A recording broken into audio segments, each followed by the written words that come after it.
Salam sejahtera untuk setiap saudara dimanapun saudara berada. Kita berjumpa kembali dalam program Resapi, Renungan Singkat Pemelihara Iman GKI Klasis Bojonegoro.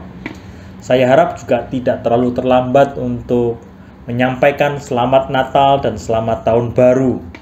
Kiranya sukacita dan damai sejahtera Allah terus melingkupi kita di sepanjang tahun ini, seperti yang Tuhan telah terus tunjukkan kepada setiap kita. Apakah saudara pernah merasa bahwa yang saudara lakukan, yang saudara perjuangkan selama ini adalah sesuatu yang sia-sia belaka? Apa yang saudara miliki, pencapaian-pencapaian itu adalah sia-sia belaka. Atau bahkan sekarang ini saudara sedang menghadapi ini, merasa sia-sia.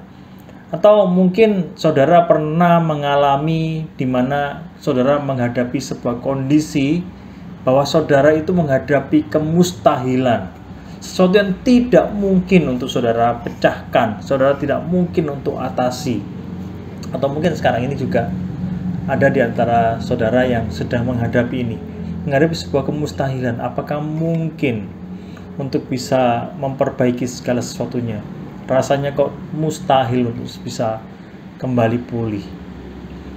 Apakah saudara merasakan seperti itu? Dan jika saudara merasa seperti itu, saudara tidak sendirian. Saya mengajak kita untuk membuka dan membaca satu bagian firman Tuhan yang terambil dari kitab Roma, pasal yang keempat, ayat yang ketiga. Demikian firman Tuhan. Sebab apakah dikatakan nas kitab suci? Lalu percayalah Abraham kepada Tuhan, dan Tuhan memperhitungkan hal itu kepadanya sebagai kebenaran.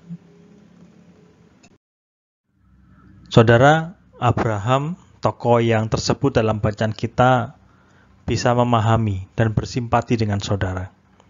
Karena ia pun mengalaminya. Ia pun merasakan apa yang dirasakan oleh saudara. Perjalanan jauh yang ditempuh oleh Abraham, lebih dari 3.500 kilo dari Ur Kasdim menuju Tanah Perjanjian, menjadi sesuatu yang sia-sia untuk Abraham. Perjalanan yang ia tempuh selama 15 tahun juga tidak ada gunanya, nampak sia-sia.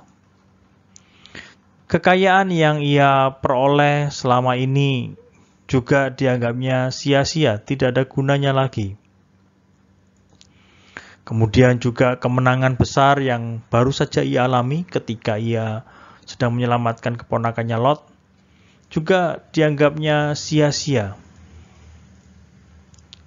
Mengapa ia merasakan apa yang ia telah lalui, apa yang telah ia capai, apa yang telah ia miliki sebagai sesuatu yang sia-sia?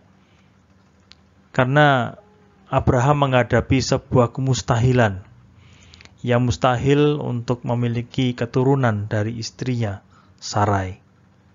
Sarai sudah lanjut umurnya, Sarai mandul, dan Sarai telah mati haid. Jadi mustahil bagi Abraham untuk bisa memiliki keturunan dari Sarai, istrinya. Jadi kalau saudara sekarang ini merasa sia-sia dan atau menghadapi kemustahilan, saudara tidak sendiri. Abraham bisa merasakan apa yang saudara rasakan, karena ia pernah mengalami hal yang mirip.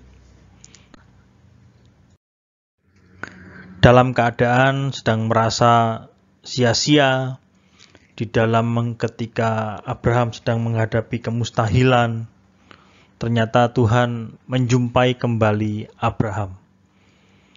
Tuhan kembali memberikan janjinya kepada Abraham bahwa keturunan Abraham akan menjadi seperti bintang di langit banyaknya.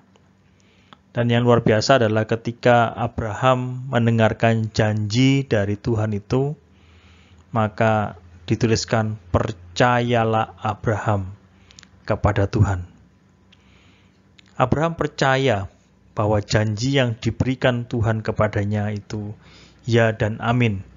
Kata percayalah itu di dalam bahasa Ibrani itu seperti kata iman atau kata amin, punya akar kata yang sama. Dan Abraham percaya, mengimani, mengamini apa yang menjadi janji Tuhan kepadanya. Saudara, dari perenungan kita akan firman Tuhan hari ini, ada satu hal penting yang bisa kita petik pelajarannya, yaitu bahwa Tuhan itu dapat dipercaya. Itulah sebabnya kenapa Abraham itu percaya kepada Tuhan, karena Tuhan dapat dipercaya. Tuhan dapat dipercaya karena ketika Tuhan itu memulai segala sesuatu, seperti ia memulai panggilannya kepada Abraham, maka Tuhan itu akan terus menyertai. Tuhan akan terus menguatkan, menuntun hingga pada kesudahannya. Tuhan kita bukanlah Tuhan yang meninggalkan kita, tetapi Tuhan yang senantiasa menyertai kita. Ketika di dalam masa kelam, ketika tidak ada harapan sekalipun, Tuhan itu menyatakan pertolongannya, Tuhan itu menyatakan harapannya kepada setiap kita. Terus maju, jangan mundur. Kenapa? Karena Tuhan itu dapat dipercaya. Kita manusia terbatas. Kita manusia itu tidak pegang kendali atas segala sesuatunya. Tetapi Tuhan kita dapat dipercaya karena Tuhan kita adalah Tuhan yang maha kuasa. Tidak ada yang mustahil bagi Dia. Oleh sebab itu, mari kita serahkan tahun ini perjalanan ke depan dengan tetap percaya kepada Tuhan. Mari kita berdoa. Engkau Tuhan yang bisa kami percayai. Engkau Tuhan yang bisa kami imani, di mana kehidupan kami di tangan Tuhan aman. Kami menyerahkan kehidupan kami, perjalanan kami di sepanjang tahun 2021 ini dengan terus percaya dan terus beriman kepada Tuhan. Di dalam nama Tuhan Yesus Kristus kami berdoa. Amin. Sampai bertemu lagi di dalam kesempatan yang akan datang. Tuhan Yesus memberkati.